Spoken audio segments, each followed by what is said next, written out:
Baik, kita akan coba membacakan beberapa kisah-kisah berhubungan dengan orang-orang yang coba istiqomah, gitu kan. Banyak sekali kisah.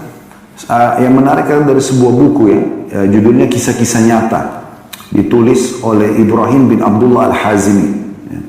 Ini tentang nabi-nabi, rasul, sahabat, tabi'in, ya, banyak kisah-kisah mereka. Nah, ini cukup banyak kisah yang disebutkan oleh beliau dalam buku ini. Ya, kalau saya tidak salah di sini ada 34 kisah. Ya. Saya coba baca.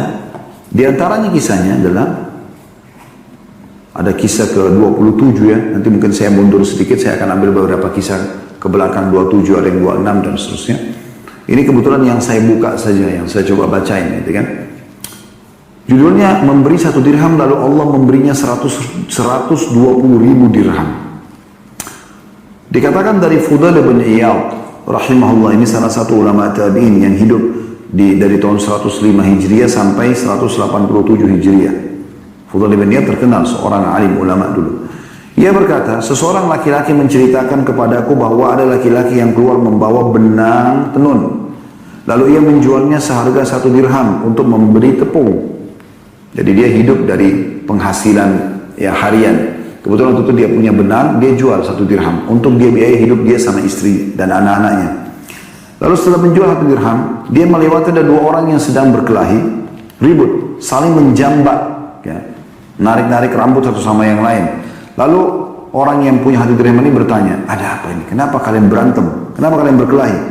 Maka dikatakan kepadanya bahwa keduanya bertengkar karena uang 1 dirham, memperoleh 1 dirham. Maka tanpa lama banyak berpikir, dia langsung memberikan 1 dirham yang dia miliki itu untuk menyelesaikan perkara mereka. Lalu ia pulang ke rumahnya, mendatangi istrinya dan mengabarkan apa yang sedang terjadi. Istrinya juga salihah, bukan orang yang justru mengatakan kenapa dikasih, saya sama anak-anak saja belum makan. Enggak. Istrinya cuma mencari barang apa lagi yang di rumah yang bisa dijual. Setelah dikasih ke suaminya, lalu laki-laki itu yang sebagai suami ini keluar lagi dan coba menjualnya. Tapi barangnya tidak juga laku. Kemudian tiba-tiba ia berpapasan dengan seorang laki-laki yang membawa ikan yang menebar bau busuk. Orang itu berkata kepadanya, orang yang sedang jadi tokoh kita ini berkata kepada orang yang bawa ikan busuk itu, engkau membawa sesuatu yang tidak laku, dan aku juga membawa sesuatu yang tidak laku. Apakah engkau mau menukar ikan ini dengan barangku ini? Ini tidak disebutkan barang apa yang dia bawa dari rumah, tapi dia ingin tukar. Padahal ini ikan busuk gitu. Maka ia pun menukarnya. Maka pulanglah laki-laki itu ke rumahnya dengan membawa ikan tersebut yang busuk. Lalu ia berkata kepada istrinya, segeralah urus atau masak ikan ini, kita sudah hampir mati kelaparan, karena tidak ada makanan sama sekali. Maka sang istri segera mengurus ikan tersebut, lalu dibelahnya perut ikan itu, maka tiba-tiba didapat dari perut ikan itu sebuah mutiara ya, yang mengkilau, mengeluarkan warna yang terang. Wanita itu pun mengatakan, wahai suamiku, dari perut ikan ini keluar sesuatu yang lebih kecil daripada telur ayam. Ia hampir sebesar telur burung merpati. Maka suaminya pergi sambil mengatakan, perlihatkan kepadaku. Maka ia pun melihat sesuatu yang tidak pernah dilihatnya sepanjang hidupnya. Pikirannya pun melayang dan hatinya berdebar. Lalu ia berkata kepada istrinya, aku kira ini adalah mutiara. Sang istri menyaut, tahukah engkau berapa nilai mutiara ini? Suaminya mengatakan tidak. Tetapi aku mengetahui siapa yang mengerti tentang itu. Lalu ia mengambil mutiara itu dan pergi ke tempat para penjual mutiara. Ia menghampiri kawannya yang ahli di bidang mutiara. Ia mengucapkan salam kepadanya. Sang kawan pun menjawab salamnya. Selanjutnya ia mengeluarkan sesuatu sebesar telur burung tersebut. Seraya berkata, periksalah berapa nilai benda ini. Kawannya memperhatikan benda itu begitu lama. Kemudian ia berkata, aku menghargainya 40.000. Jika anda mau, uang ini aku bayarkan kontan sekarang juga kepadamu. Tapi jika kamu menginginkan harga lebih tinggi, pergilah kepada si fulan, dia akan memberimu harga lebih tinggi dari aku. Maka ia pun pergi kepada orang yang ditunjuk oleh kawannya tadi, menunjukkan mutiara tadi. Kemudian orang yang kedua ini ya, terpukau dengan keelokan mutiara tersebut, lalu menawar dengan 80.000 dirham. Lalu dia mengatakan, jika engkau ingin harga yang lebih tinggi, pergilah kepada fulan, ditunjukkan orang yang ketiga. Lalu dia pun pergi, dan orang yang ketiga menawarnya dengan 120.000 dirham. Maka orang itu pun mengatakan, aku yakin tidak akan ada orang yang berani menawar lebih daripada ini sedikit pun. Lalu laki-laki itu mengatakan, baiklah saya jual. Lalu harta itu ditimbangnya. Maka pada hari itu yang membawa 12 kantong uang, pada masing-masingnya terdapat 10.000 dirham. Ia pun pergi membawa uang itu ke rumahnya untuk disimpan. Tiba-tiba di pintu rumahnya ada seorang fakir yang meminta-minta. Maka ia berkata, keadaan orang fakir ini persis seperti keadaanku dulu. Dia mempersilakan orang fakir itu masuk dan orang itu pun masuk. Ia berkata, ambillah separuh dari hartaku ini. Maka orang fakir itu mengambil 6 kantong uang yang dibawanya. Setelah agak jauh ia kembali lagi seraya berkata, sebenarnya aku bukanlah orang miskin atau fakir. Aku diutus kepadamu oleh Allah subhanahu wa ta'ala yang telah mengganti 1 dirhammu dengan 20 kirot. Dan yang diberikannya kepadamu itu baru 1 kirot saja. Dan dia menyimpankan untukmu 19 kirot lagi. Maksudnya, kisah ini memberikan gambaran kepada kita. Bagaimana pada saat seseorang itu yakin dengan perintah Allah subhanahu wa ta'ala. Dan dia yakin kalau dia bersedekah, dia istiqomah dengan itu, Allah subhanahu wa ta'ala akan berikan balasan. Dia hanya bantu orang 1 dirham, Allah ganti dengan 120 dirham. Bahkan Allah uji lagi. Setelah menerima uang itu pun masih ada orang miskin yang minta. Dan dia tidak menahan diri. Dia masih membagi. Bahkan dia mengatakan sesungguhnya orang miskin ini telah tertimpa apa yang menimpa aku. Maka dia bagi 2 lagi harta yang dia dapatkan. Begitu mulianya hati orang seperti ini. Tapi ini tidak mungkin dirasakan kecuali oleh orang-orang yang istiqamah. Ya. Kemudian di kisah 26-nya, saya sedikit mundur. Beliau mengangkat hadis yang masyhur ini ya. Hadis ini diriwayatkan oleh Imam Muslim dan juga Imam Ahmad. Bahwasanya Nabi SAW menceritakan ada seorang pria yang berjalan di padang pasir, tiba-tiba dia mendengar suara dari langit yang mengatakan, airilah kebun si fulan. Dia lagi jalan, dia dengar ada suara dari langit, airilah kebun si fulan. Kemudian dia lihat ada awan yang berjalan menuju tempat tersebut. Lalu awan itu menumpahkan air hujan di sebuah area tanah yang penuh dengan batu hitam. Di sana ada sebuah aliran air yang menampung air tersebut. Pria itu terus mengikuti kemana air itu mengalir. Tiba-tiba dia melihat ada seseorang yang sedang berdiri di kebunnya sambil mendorong air itu dengan penyodoknya ke dalam kebunnya. Dia berkata, hai hamba Allah, siapa nama anda? Pemilik kebun itu menjawab, nama aku fulan. Persis seperti nama yang didengar dari arah awan tadi. Pemilik kebun itu balik bertanya, hai hamba Allah, mengapa anda menanyakan namaku?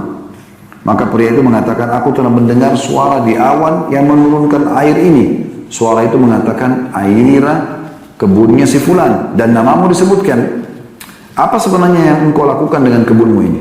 Maka pemilik kebun itu mengatakan, kalau itu yang engkau tanyakan, maka ketahuilah sesungguhnya aku biasa menghitung hasil yang didapat dari kebunku ini, lalu aku sedekahkan sepertiganya.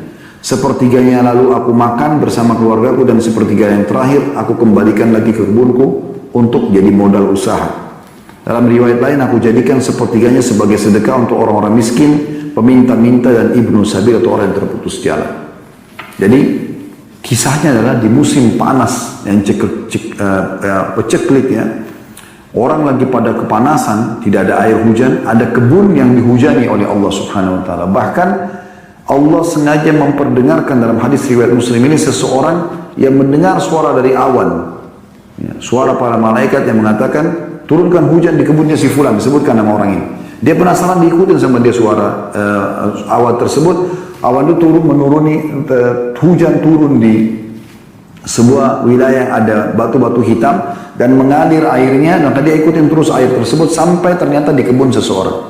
Maka dia bertemulah dengan orang ini. Kemudian ditanyakan kepada dia, ya, kenapa kok bisa kebunnya saja yang turun hujan? Gitu kan? Ada masalah apa? Ada amal apa yang dia kerjakan?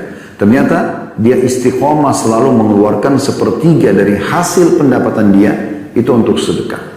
Pernahkah teman-teman kita berpikir memiliki gaji misalnya 900.000, 300.000-nya langsung kita keluarkan di jalan Allah subhanahu wa ta'ala. Ini butuh kekuatan iman, apalagi harus istiqomah. Tapi ternyata Allah subhanahu wa ta'ala berikan dia kelebihan yang luar biasa gitu. Ya, sampai Allah memberikan jalan keluar. Dan ini memang butuh kita praktekkan dalam hidup kita supaya kita bisa melihat secara realita di dalam kehidupan kita bagaimana Allah membalas gitu ya. Mungkin terlalu banyak kisah di sini atau cukup banyak. Saya akan tutup dengan kisah ke-19. Ya, saya mundur lagi. Nanti Anda bisa miliki buku ini, cukup banyak kisah-kisah nyatanya. Yaitu meninggalkan dusta maka diterima kerja. Ini bukan kisah klasik tapi kisah sedikit modern di Eropa, beliau mengatakan. Dalam kisah ini dikatakan ada seorang pria berkebangsaan Eropa yang telah memeluk agama Islam dan baik keislamannya, jujur dalam tindakannya dan bersemangat untuk menampakkan keislamannya. Dia bangga dengan keislamannya di hadapan orang-orang kafir tanpa ada perasaan minder, malu atau ragu. Bahkan tanpa ada kesempatan terlewatkan, dia selalu bersemangat untuk menampakkan keislamannya itu. Suatu saat dia bercerita bahwa ada sebuah iklan lowongan kerja di sebuah instansi pemerintah yang kafir. Pria muslim yang bangga dengan keislamannya itu mengajukan lamaran untuk mendapat pekerjaan tersebut dan dia harus melalui tes wawancara. Dan terjadilah persaingan untuk mendapatkan pekerjaan tersebut. Saat tiba gilirannya untuk tes wawancara, panitia khusus instansi itu mengatakan mengajukan beberapa pertanyaan kepadanya. Di antara pertanyaan-pertanyaan tersebut adalah, apakah Anda meminum minuman keras? Maka dia menjawab, si muslim ini, tidak. Saya tidak mengkonsumsinya karena saya muslim dan agama saya melarang untuk mengkonsumsi dan meminumnya. Jadi dia mesti istiqamah dengan haram tersebut. Dia tidak mau langgar. Panitia bertanya lagi, apakah Anda memiliki teman kencan atau pacar? Teman muslim ini mengatakan, atau orang muslim ini mengatakan tidak, karena agama Islam yang saya peluk telah mengharamkannya. Saya hanya berhubungan dengan istri yang telah saya nikahi sesuai dengan syariat Allah saja. Wawancara pun selesai dan dia keluar dari ruang tes, tapi dia agak pesimis akan berhasil dalam persaingan tersebut. Akan tapi di luar dugaan ternyata hasil akhirnya adalah bahwa semua pelamar yang jumlahnya banyak itu gagal dan hanya dialah satu-satunya yang berhasil lulus dari dalam tes itu. Kemudian dia pergi menemui ketua panitia tes dan mengatakan, tadinya saya mengira bahwa Anda akan menghalangi saya untuk mendapatkan pekerjaan ini sebagai balasan atas perbedaan agama antara saya dengan Anda, juga karena saya memeluk agama Islam. Akan tapi saya terkejut, Anda malah menerima saya dan mendahulukan saya daripada saudara-saudara Anda dari kalangan orang-orang Kristen. Apa rahasia di balik itu? Ketua panitia menjawab, orang yang dicalonkan untuk pekerjaan ini disyaratkan harus orang yang memiliki perhatian penuh dan selalu sadar dalam setiap keadaan. Sementara orang yang mengkonsumsi minuman keras tidak mungkin bisa demikian. Maka kami mencari orang yang tidak mengkonsumsi minuman keras. Dan dengan memperhatikan bahwa syarat-syarat ini telah terpenuhi pada diri Anda, maka Anda terpilih untuk pekerjaan ini. Maka keluarlah dari ruangan tersebut seraya memuji Allah, pelindungnya, ya pelindung dia, maksudnya pelindung orang ini atas segala nikmat yang karunia yang telah dilimpahkan kepadanya, dan seraya merenungi firman Allah SWT dalam surah At-Talaq ayat 2, wa may yattaqillaha yaj'al lahu makhraja. Siapa yang bertakwa kepada Allah, maka Allah akan memberikan jalan keluar kepadanya. Ya. Juga dinukil kisah yang lain, saya tutup dengan ini. Ada seorang laki-laki muslim di Eropa, dia menikah dengan seorang wanita gara-gara bertemu di lift. Pada saat masuk di lift, ya, dan kebetulan berdua, dan serta lantainya puluhan lantai, maka dari semenjak naik sampai keluar dari lift, si muslim ini sama sekali tidak melirik dan melihat ke wanita ini, padahal dengan pakaiannya yang seksi. Ya, dan umumnya orang pasti akan melirik dan melihat ke orang ini. Maka perempuan ini penasaran, karena tidak satu kata pun terucapkan dari puluhan lantai yang dilewati dengan lift tersebut, bahkan tidak melihat sama sekali. Laki-laki ini menurunkan pandangannya. Karena penasaran, setelah keluar dari lift, perempuan ini bertanya, kenapa Anda tidak melihat ke saya? Tidak seperti umumnya laki-laki yang kalau melihat ke saya pasti akan melihat dengan tubuh yang terbuka seperti ini. Dia mengatakan, saya seorang muslim dan agama saya melarang untuk itu. Maka saya tidak melihat Anda karena Allah atau agama melarangnya. Setelah dia telusuri, ternyata betul itu perintah agama Islam, hanya wanita ini masuk Islam dan hanya menikah dengan laki-laki tersebut. Dan ada ribuan kisah yang seperti ini. Di saat orang itu coba istiqamah, menjaga dirinya di atas agama Allah SWT, Allah malah memberikan dia keselamatan dan keberuntungan insya Allah.